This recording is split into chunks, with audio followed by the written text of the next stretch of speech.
I have multiple stalkers being paid in rubles. That's what you gonna do. What you gonna do? I'm here with my man, Marijn. The name is Marijn, but you can call me whatever you like, honey. I need to meet people around 10 times and then spend a couple of weeks with them before I actually remember what their name is. Hey, you will suffice, my brother. Yeah, what's embarrassing though is when I meet people and they'll know my face. Hey, Nikos, what's it going? Did I see you before? This goes two ways. I have 63,000 followers by now, and I don't follow 63,000 people.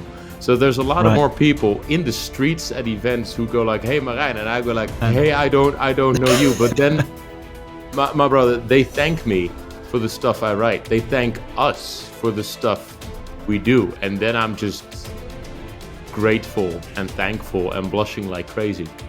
Because you're not known because you're famous because you got a TikTok or an OnlyFans, at least not me. People know you because of the stuff you do. So the fact that they know you is a compliment in itself. Yeah. Take the bloody compliment. So you don't have any like stalkers, do you? Like that kind of fame? I have multiple stalkers. Just look at my LinkedIn. I have people, dude, I got people spamming my content, commenting that this guy is a psychopath and a liar and a propagandist and a fascist and everything. And they do so on a daily basis. And it warms my heart to know that they are being paid in rubles for that. Do they normally have a username that ends with 4 digits? Yes. Yeah, that's more of a Twitter thing, but yes. The names are algorithmically generated, and you can see by them having the same number of numbers every time, for example. Because they just switch accounts once you ban them. My favorite is the one posting about, oh yeah, I vote for Trump as a black woman, and I've been black all my life. But then you look at the profile, it's a white male because they forgot to switch accounts before posting.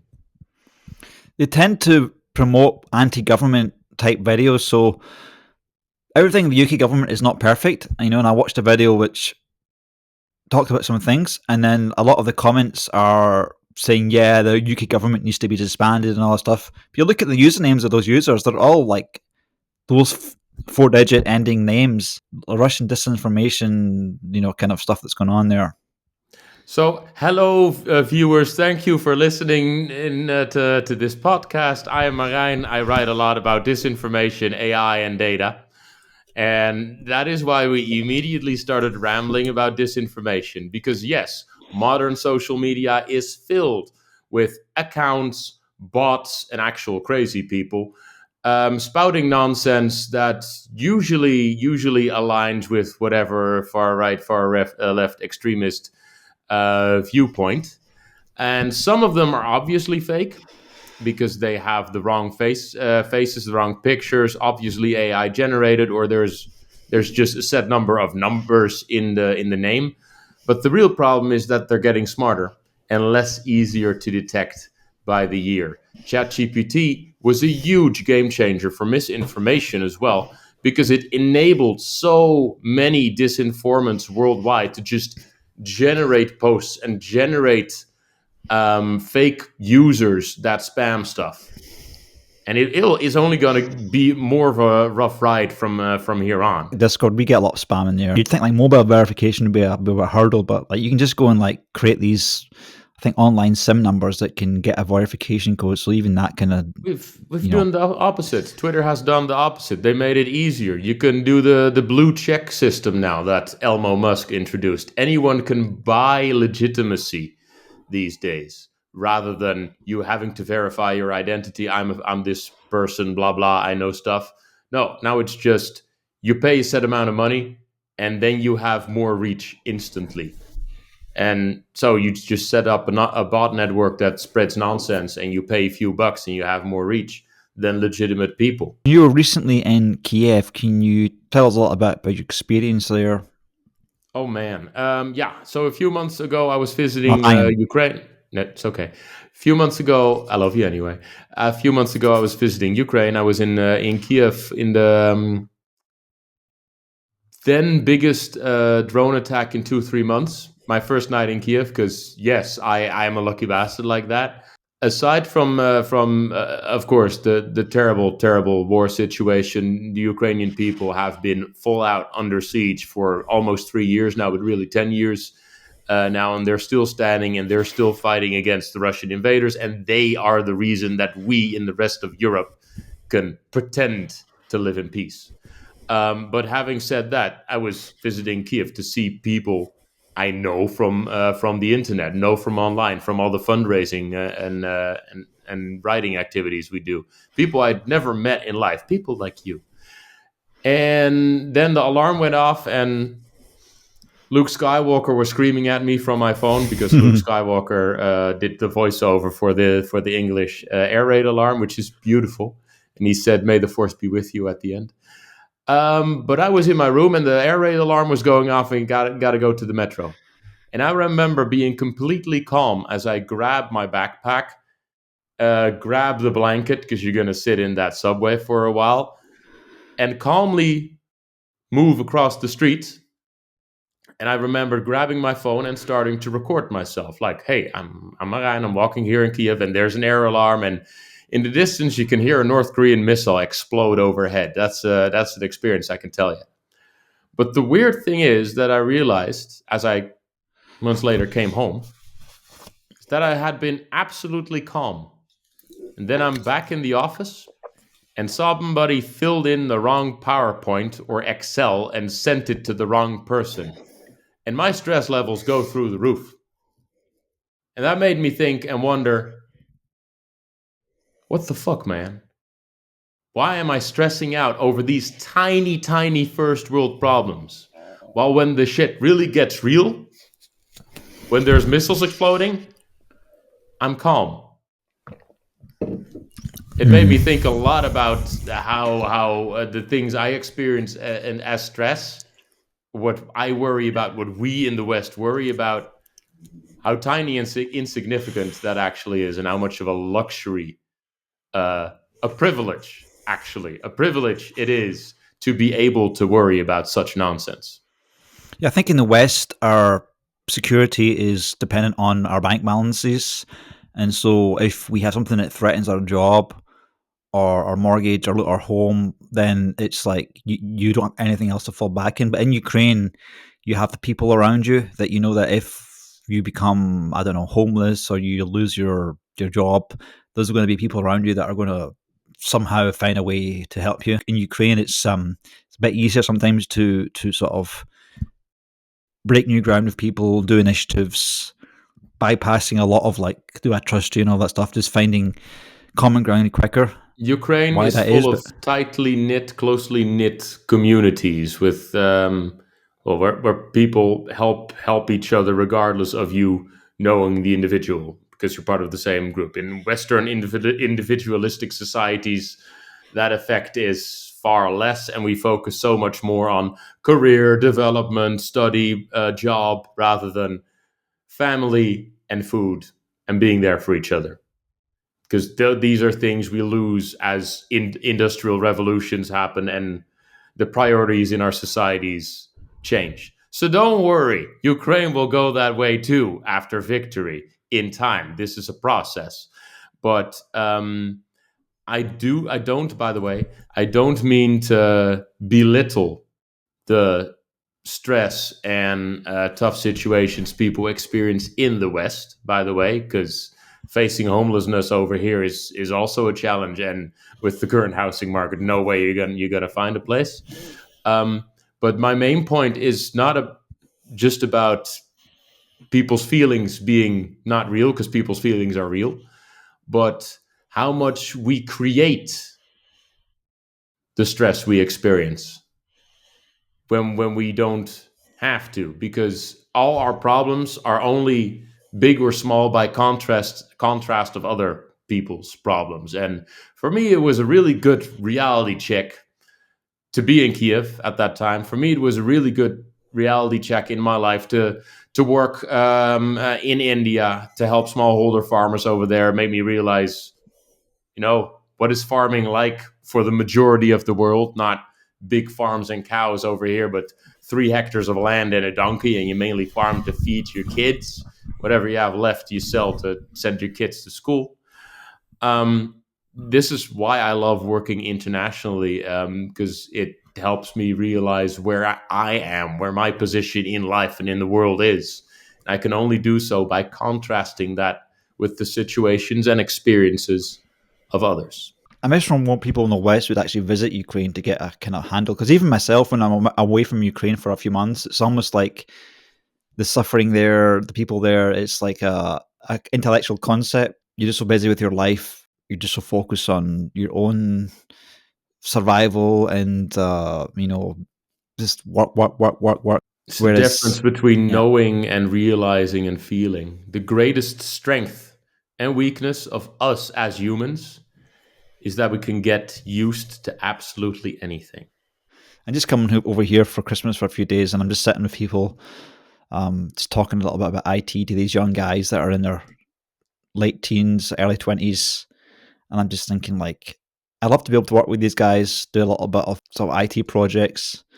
But I'm thinking, man, these guys could be called up to the front line if this age thing drops to 18. Like Biden, I know what Biden's got this idea that we should drop the age to the army to 18. Like, and it's got such a stress for these guys to every day wonder if they're going to be sent to the trenches or something like that. Yeah, we literally can't even imagine what that's like. Yeah, But I you're just a can't little bit imagine it. closer to it than I am because you're in Ukraine right now, aren't you, my man? Yeah, I am. Just normal life for me. You call it normal. I think it's amazing that you visit so often, that you help people so often. You bring stuff, you teach, and the fact that you consider it normal, this doesn't mean I have to consider it normal, because most of the people I know in my country don't do stuff like that. They just live their lives. They breathe, they consume, and they watch Netflix. Well, it depends on like, opportunity. I've been coming to Ukraine for 15 years, so sometimes it's expensive to travel. You don't have the connections. If you don't have the connections, then it would be kind of intimidating. So I don't judge anyone, but like if somebody has an opinion against Ukraine for whatever reasons, I'll say, Mm-hmm. okay, come to Ukraine and find out for yourself. Most of the time, almost all the time, it's like, nah, you know, it's too expensive. It's just laziness. If you have such if you have an opinion and you're vocal on social media why we shouldn't support Ukraine, at least to do some of your own fact checking because people's lives depend on it in a sense. Because the net population's feeling affect the policy decisions of those that are sending military aid to Ukraine. Walk a mile in their shoes. It's the Yeah, saying, man. right? Agreed. That's why I went. I'm still I'm still wearing those shoes. There is still fake blood from the training on the shoe, and I can't from the medical military training, and I can't get it off anymore. I was doing medical training stuff just in preparation, so you know what to do when somebody's bleeding and there is no hospital nearby, because that's the biggest difference between emergency training and just civilian medical training, because civilian medical training focuses on just keeping the dude alive until the ambulance arrives, whereas military medical training focuses on how to keep him alive and there is no ambulance and you have to transport them. So it's a lot more focused on tourniquets. Tourniquets save lives. Please donate. And how to apply them properly when it hurts and they're screaming, basically. That means you're doing it right, because you need to cut off the blood flow to the limb to stop the bleeding, basically. And how to wound pack, blah blah. And then you need fake blood to practice, and yeah, that's never coming off. But having that experience, just practicing, means you know what to do, and you know the value of carrying a tourniquet with you, which may or may not save lives at some point. I always carry a tourniquet with me, even for civilian situations, because there's a lot of situations where an ambulance is going to take longer than the person's going to take to bleed out. Imagine somebody gets run over and they lose half a limb, then a tourniquet is like you're going to have to make something Lifesaver. with a belt, or it's going to be difficult with like a t-shirt or something like that to get enough pressure on there. So why not just Oh carry a yeah, tourniquet? I keep a tourniquet in my glove compartment as well. I was yeah. coming across the border, and one of the border guys was like, "What do you need this for?" They should know. Oh man, you've been at the border crossings. I remember those. Yeah, it's easier now because my passport's like full of Ukrainian stamps. But you got to like, because I'm into all this prepping stuff, you got to be really careful what you take in there because they're asking really strange questions. Like, Yeah, I spent some. I've gone across the border like 4 times in total, and it's a different experience at any time. The train is easiest by far. Back when I was visiting, you got the bus ride, which is like hell because you're at the border for 6-7 hours.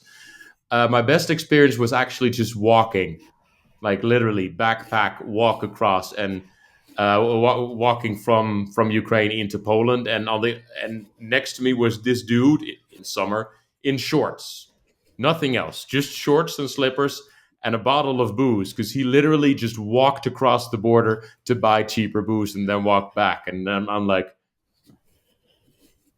okay, okay, people do that, yeah, makes sense. It was like 70-80 year old timer though.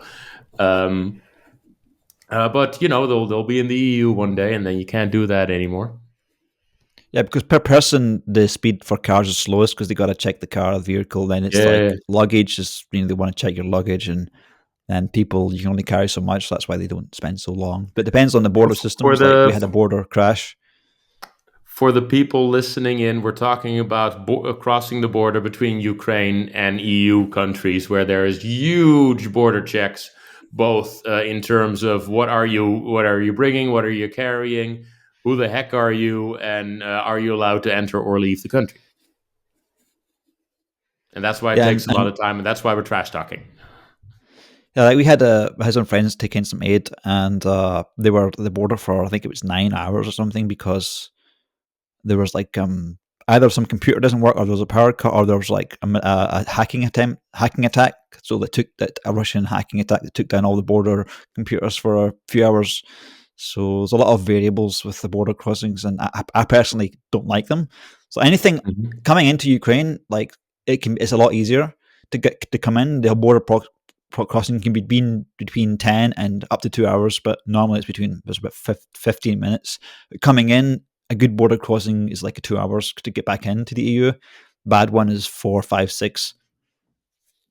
Terrible, it's going to be like 12 hours or something like that. I've never had a 12 hour. I think I've had a 5 hour one, and it sucked because then you have a big long drive after it as well. And then it could be roadworks in Hungary because Hungary loves to do the roadworks. I've had 8 hours tops, and I intend to keep it that way. And what was the LinkedIn ban? It was like a shadow ban, wasn't it? On your searching for Oh your name yeah, on no, there. it was really interesting because I've been banned before because I'm a bad boy, according to You LinkedIn. bad boy. I'm a bad boy.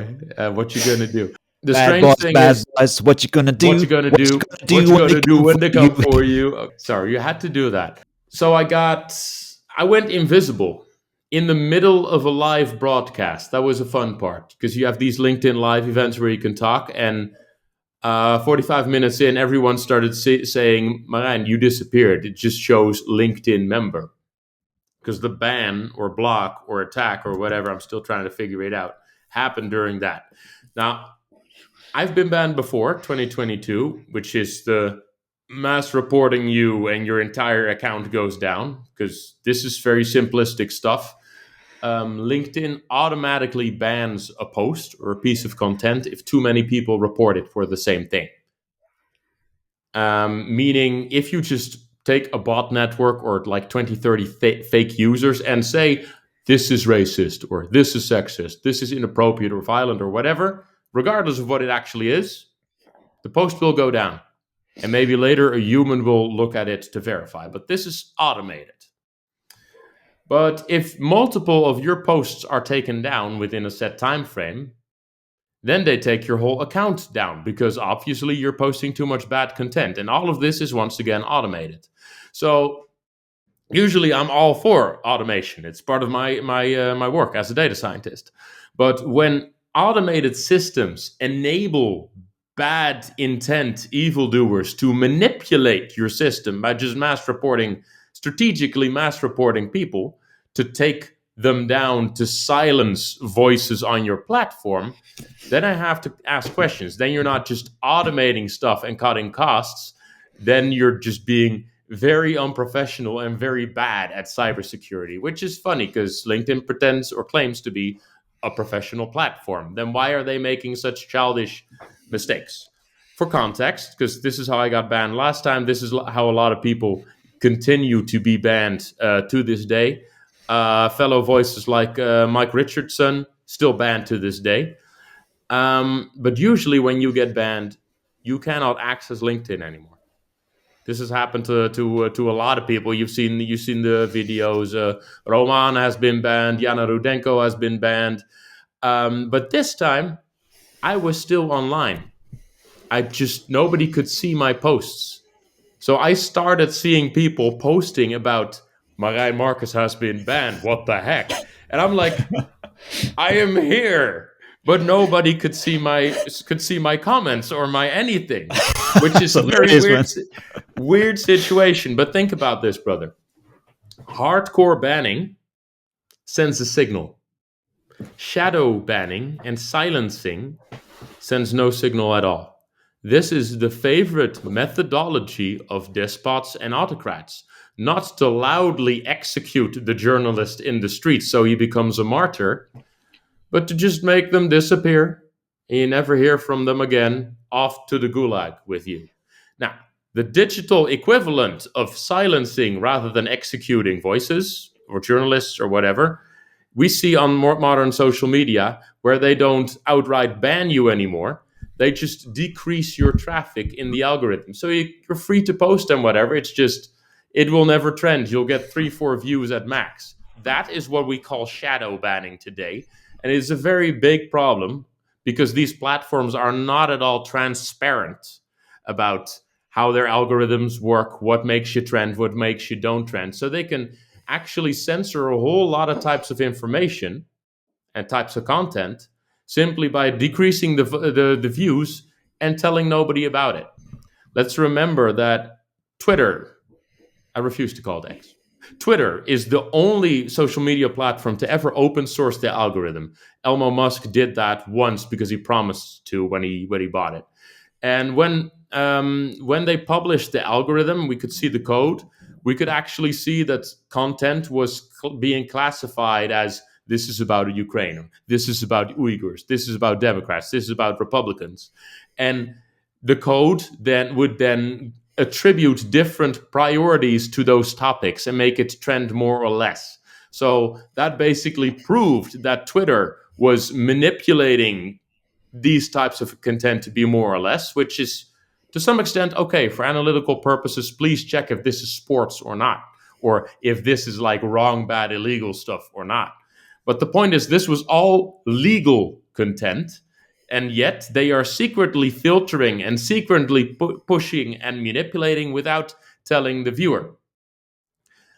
Now, let's also realize that the majority of audiences in democratic societies get their news from social media. Heck, the youths get their stuff from TikTok, which is, ruled by the Chinese Communist Party. And if they consume their content based on a platform that can secretly hustle and increase and decrease different types of content, then that is actually very dangerous. And we've seen that last month in Romania, where a pro-Russian Moscow dude without a political party suddenly got 22% of the votes simply because they paid $1 million to TikTok influencers to post about him. So not only are we screaming, oh, this is going to be dangerous, this will affect our democracies, it is already affecting our democracies for years. This is why shadow banning or shadow manipulation of algorithms, backdoor manipulation, we can't see it, is hella dangerous. And that is why I am so autistic when talking about me personally getting shadow banned. I now have personal experience. But because of all the people that started spamming, where the heck did Marijn go, get him back? I was back a few hours later. So from the bottom of my heart, thank you, everyone, the people who normally post and comment and engage with my writing, but also thank you, the many silent viewers who normally never engage with my content, but read. And all of you, I saw make noise when Roman started posting about, hey, why is Marijn gone?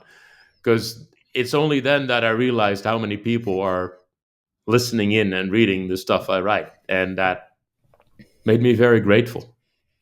So you're like my own BBC News for Ukraine type equivalent, because BBC News doesn't have that big a staff anymore, especially the weekend. They're have a shadow staff.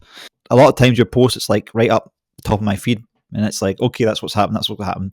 I don't have to go and check all the telegrams and stuff like that. So I appreciate it as well. Now you're making me blush, man. I'm just doing I'm just doing my part to help. 10 years ago, MH17 happened. Almost 200 of my countrymen were shot out of the sky by a Russian Buk missile. I was studying disinformation back then. I was literally reading the books about Soviet era propaganda about, oh, if you do a bad thing, just say everyone else did it, and don't sell a lie, just sell a lot of lies so people stop believing the truth. And then I looked at the news and it was like, yeah, well, the Ukrainians say the Russians did it, but the Russians say that the Ukrainians did it, and the FBI, and the CIA, and the Jews, and the Illuminati. So we'll probably never know. It's like studying dinosaurs, and then you see a dinosaur when you look outside. It was crazy. But back then, I had no audience. I had no followers. I had no voice. I was a broke-ass student. Nowadays, I have reach and I have a voice. Strangely enough, antlers or not. And because of that, that enables me to do and write the stuff I do, and to turn it around. When the full-scale invasion began, and I already had a significant following because I've been writing about data and intelligence and ethics for years, I asked, I can now do something that I couldn't do before. But what am I? Who am I? What kind of man am I if I have the ability and the opportunity to help, and I don't? Mm-hmm. It's those questions in our lives that define who we are. And the fact that you call it normal, that you go over there to help people and to study and to teach people, that shows what kind of man you are, Nikos. And I appreciate that. Thank you very much. I'm blushing too. Oh, gosh. This is being recorded, so let's not go too far. Why don't more people from your country do the same, though? Hey, I'm Dutch. We're like number 6 in terms of donations to Ukraine per capita. We're not that far behind. And actually, people from my country do visit. Wouter Hollander is over there in Kyiv right now helping orchestrate stuff. Mariam Lambert, okay, technically Belgian, doesn't matter, runs the Emil Foundation, helps bring back stolen Ukrainian kids from Russia who were deported and kidnapped, basically, literally kidnapped. And it's people like that, plus dozens, hundreds of other people from all across the globe who are helping Ukraine, that make me realize that angels are real. And I'm not a very religious person, but it's Christmas, so I'm going to say this, Nikos. Angels are real, but they don't fly in the sky. They walk among us, and most of us never even see them. Angels are real, and I've had the luck to meet a few, and for that I'm very thankful. And they're saving lives, literally. Can you share like how she goes about rescuing children? Presumably she doesn't go into the Russian territory and steal them from the hands of the kidnappers. So how does that work? Oh, you'll have to Google Mariam Lambert, but the short version is that she founded the Orphans Feeding Foundation, which was active in multiple countries and in war zones at first to feed kids. But through that connection, she then got in touch with organizations that help relocate kids in dangerous situations. And that basically spiraled out of control. And then she suddenly attained the network to also coordinate with people on the other side, so to say. Wow. So on the Russian side, and helped track down kids who were taken from their parents or from orphanages into Russia. And Russia itself, from a government perspective, does not help at all with this, and pretends, oh no, they've all been adopted. But if you can track down, no, this adopted kid is actually the kid of these and these parents, and they're alive, they're over here, then you can start the diplomatic process to get them back, which is incredibly complicated legally and takes God knows how much time. And I don't understand it, but she does that. And because of that, kids are reunited with their parents. And I think that is beautiful. People can do that. What does Russia want with these kids? They want to train up like a new Hitler Youth or something like that. Basically, more yes. manpower? Moscow itself. Oh, Nikos, it's Christmas, and we're going to talk about this. Moscow itself claims to have saved 700,000 kids. That's more than 500,000, mind you. This is official Russian state claiming to have relocated 700,000 kids from Ukraine, from war-torn territories. We've saved them, blah, blah, blah. But basically deported, put up for adoption, and indoctrinated, because now they're in Russian schools. They're forced to speak Russian. They're no longer allowed to speak Ukrainian. And in history lessons, they're being force-fed, oh, Russia saves the world, blah, blah, blah. Go fight and die for them in a few years. We've already seen this happen in occupied territories where the able-bodied working-age male population is mobilized by force. And let's not forget, in Crimea and Donbass, occupied since 10 years, some regions, you had little kids that are now adults, and they've been force-fed propaganda for a decade, and now they're going to fight and die for Russia. It's that messed up. And the real problem is that this is not even new. This is... Soviet Russia has been doing this for a century ago, but more importantly, colonial empires have been doing this for centuries, if not millennia. You invade one country, you mobilize the population by force, and you use the kids, who are then adults, to invade the next country a few years later. Hitler in Czechoslovakia mobilized in 1938. Mobilized all the arms industry, mobilized the male population, and then used that to invade Poland the next year. We got World War III in 1939 because the year before, Hitler was just allowed to take the Sudetenland in Czechoslovakia, which gave him more arms and weapons and people. And we just said, oh yeah, we want peace, so just take that land. Trading land for peace is never a good idea. That's literally how you get world wars, and we're making that mistake again. And it's the same operating model that the British Empire used, that the Roman Empire used. And it's the same model that Russia today uses, because they invaded. Putin attained presidency in 1999 by invading and bombing the shit out of Chechnya, turning Grozny into a pit. In the ground, but it was okay because they were Muslim, so the West didn't care. And now, that was 1999. Those kids back then are now adults, and they are now mobilized and used to fight in Ukraine.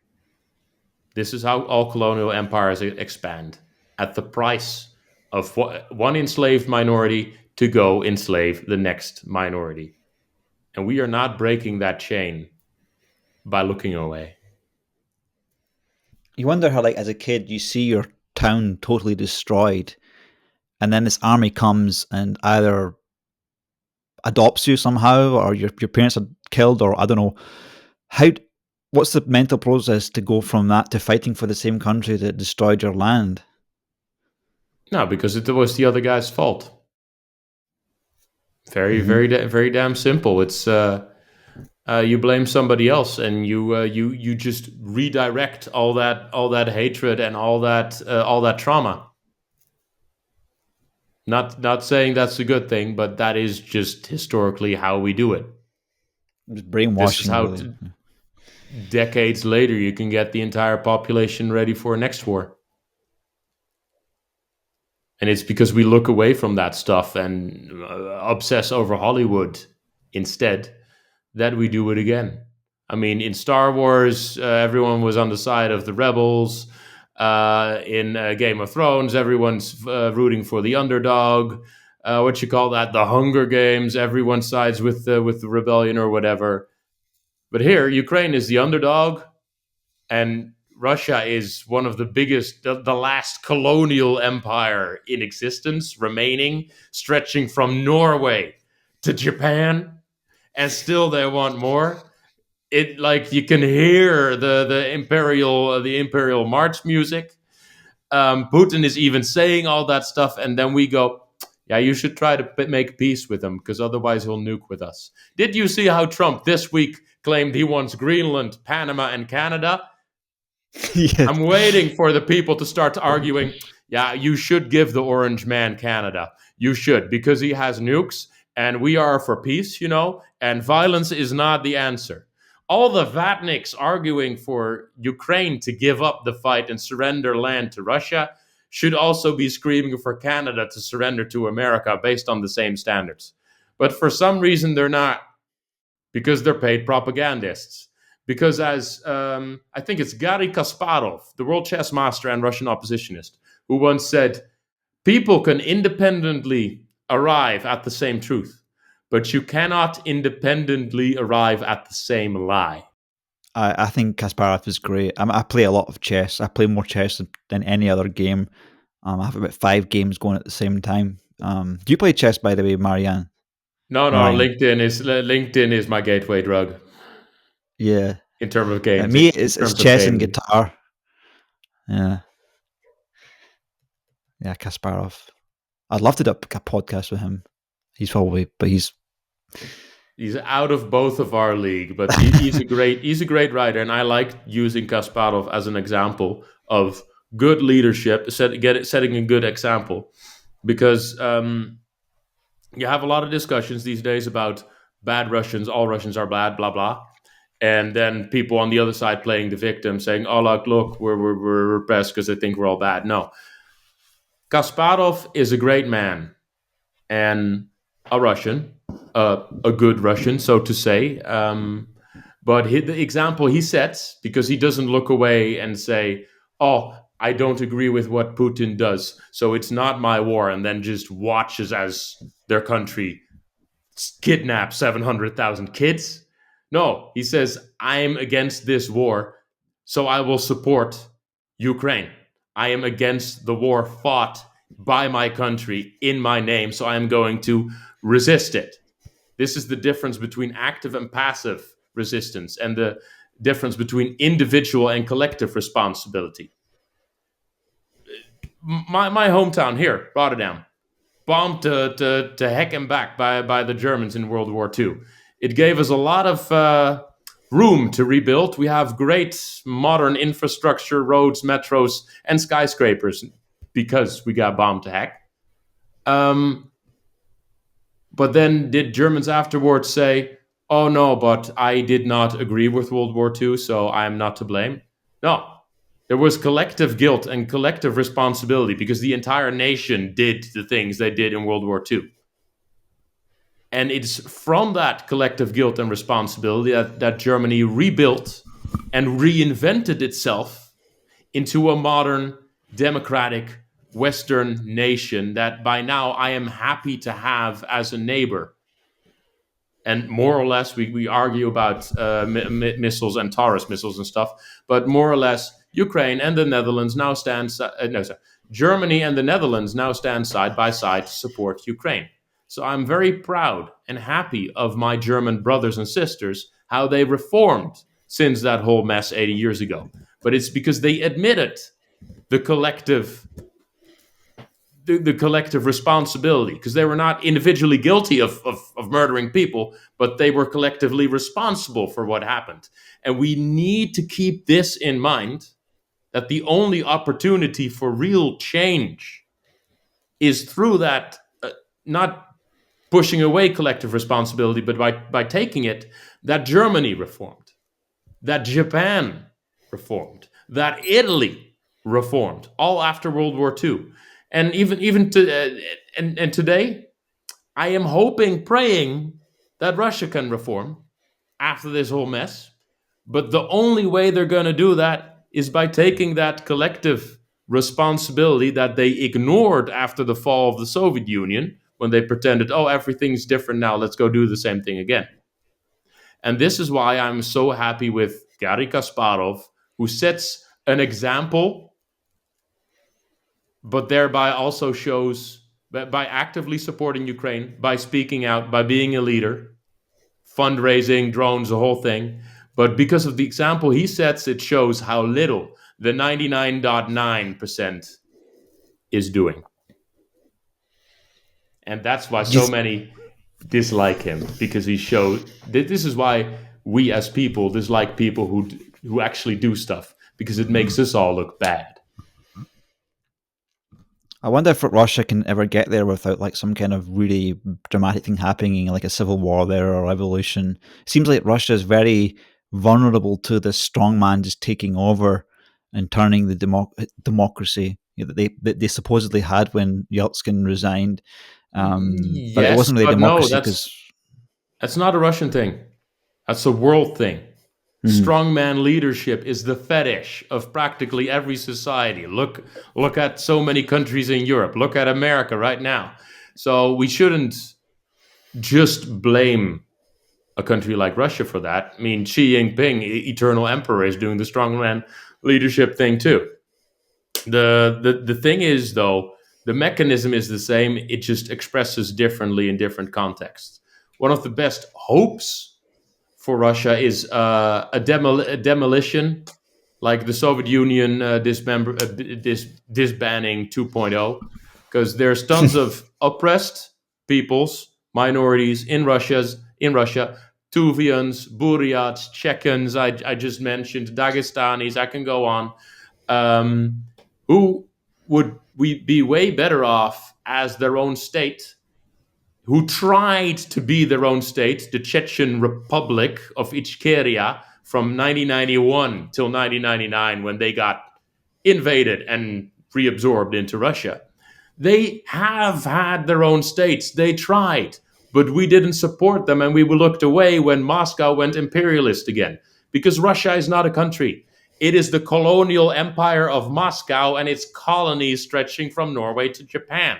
So the best hope for a better future for Russia is when Russia stops being Russia, because it's a colonial empire. It's not a freaking country. And the people pretending that it is a one country, by pretending it is one country, they are enabling the enslavement and oppression of millions. It does seem to have the impression to me that Moscow is like this nerve center, mafia-run operation that just has this complete control of the country. And it's like London. Look at the British colonial empire. You had London and you had the far-off colonies. And just because the colonies are connected by land rather than by ocean doesn't mean it's a colonial empire. How many times do you think of the Roman Empire? Not very often. Well, the Roman Empire, the archetype for an empire, was land-based, not sea-based. So even if all your colonies are connected by land, you can still totally be an empire. Imperialism is not an offshore activity. But unlike the British Empire, which reformed and said, okay, let's stop being the baddies, you can have your own country now.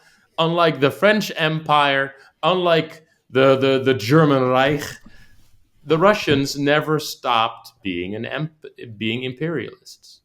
So I hope and pray also for my Russian friends that I have, that Moscow will stop doing that stuff, because that's the only way forward. And I'm gonna finish off by mentioning a couple that I know in Delft. He's Russian, she's Ukrainian, and they are the strongest power couple I know in the whole wide world, because they're still together despite all of this shit, and they raise funds for Drones for Ukraine together. And I admire that. I admire them. Well, Marijn, thanks very much for what you do. Thanks for coming on my little podcast here. Second podcast in 3 months, but... Man, we've done 1/3 of the topics we wrote down. Is there anything else you want to cover? Well, I think I said the most important things. We talked about the LinkedIn ban today. We talked about what we consider normal, and about the beautiful people doing stuff in the world, helping make the world a better place. I would like to finish by saying that there is a war in Europe, and not all of our nations are actively at war, but we cannot call it peace in Europe either. Because are you at peace when your neighbor is being invaded and their house is burned down? And then would you call it peace again just because their house is done burning?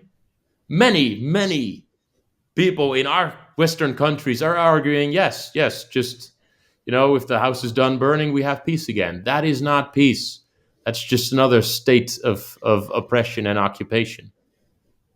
Finally, I would like to ask everyone to cherish what you have and cherish the things you can do, because the things you do are what make you you. And I went on a trip with my dad a few weeks ago, and I usually am very much annoyed by him because he enjoys some of the conspiracy theories that I write about. But I spent 4 whole days with him. We went to France. And afterwards, he said that this was the best holiday he had in a decade. And that made me go very quiet at that moment, because I didn't realize, he's very old, how little he goes out and how little I spend time with him, while I should be thanking God on my bare knees that I can still spend time with him. We obsess over the things we don't do, and we fail to see the things we do. So that's one of the main things I learned this year, and one of the main things I would like to remember going forward into 2025. So tomorrow I'm gonna visit my mom, and I'm gonna bring her these terrible Christmas flowers, because I can do that. So I'm gonna do that because I can. Because that's Nikos. That's who we are. That's what defines us. The things we do because we can. But instead, we spend our time worrying about what we cannot. So in 2025,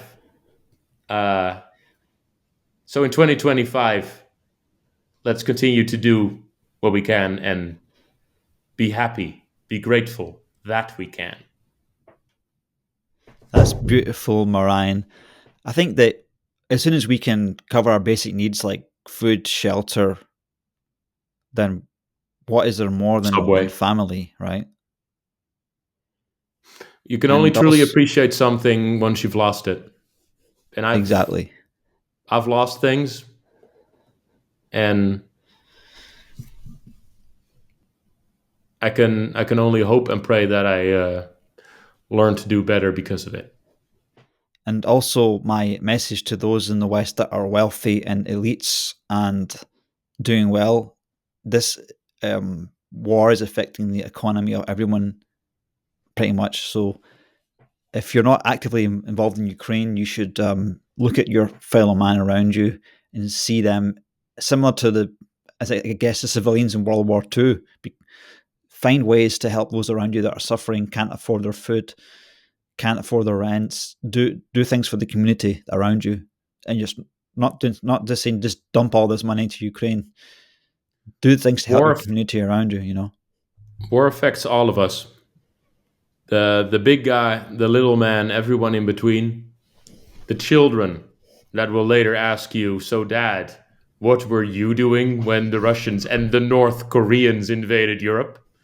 And I don't want to be the guy who said, yeah, I was doing Netflixing and I was working on my career at that point in time. Part of the reason why company turnover by 10%, shareholder value by 5%. Meanwhile, literally, North Koreans attacking Europe. It's a very weird time. But you mentioned the higher ups, but this is a message to everyone. high and low in the social ranking of society. You can all do something to help, and don't tear yourself apart because you're not doing what somebody else is doing or what everyone else is doing. It's not about what other people do. It's about what you can do. And I'm going to quote somebody very dear to me now when I say, there is no such thing as little help. There is only those who help and those who do not. How could somebody help Ukraine if they're struggling to pay their rent or can't afford to eat properly? What can they do? You can write. It doesn't take much effort to like and to comment on stuff. I do a lot of volunteering stuff in person, by hand, by sending stuff over, or by doing calls, or occasionally printing. We all, like, donating is the easiest way, of course. But just because you're not donating as much as blah blah because you don't have blah blah, that doesn't mean you're not helping. Damn it, working in a soup kitchen is helping people too. Going somewhere, cleaning the streets is helping people too. Doing the groceries for the grandma next door who is very lonely during Christmas, that is helping people too. And as much as we right now are talking about Ukraine, my job and my field is not Ukraine. I write about Syria. I write about Georgia. I write who are having their own revolution in Maidan right now. Helping people does not need to have a label. We are too busy sticking labels on things and not busy enough seeing that they're all humans that we can help. Beautiful thoughts, Marijn. Beautiful thoughts. I wish I'd written it all down. Well, man, I look forward to seeing what you're going to keep doing, and looking forward to our collaborations once Ukraine has a victory, and how Ukraine will be better integrated into Europe and stuff. So, thanks for your time, buddy. Can't wait. Looking forward to shake hands next time. And Merry Christmas, Happy Holidays, and until next time. Thank you for having me, Nikos. My pleasure. Thanks very much, sir.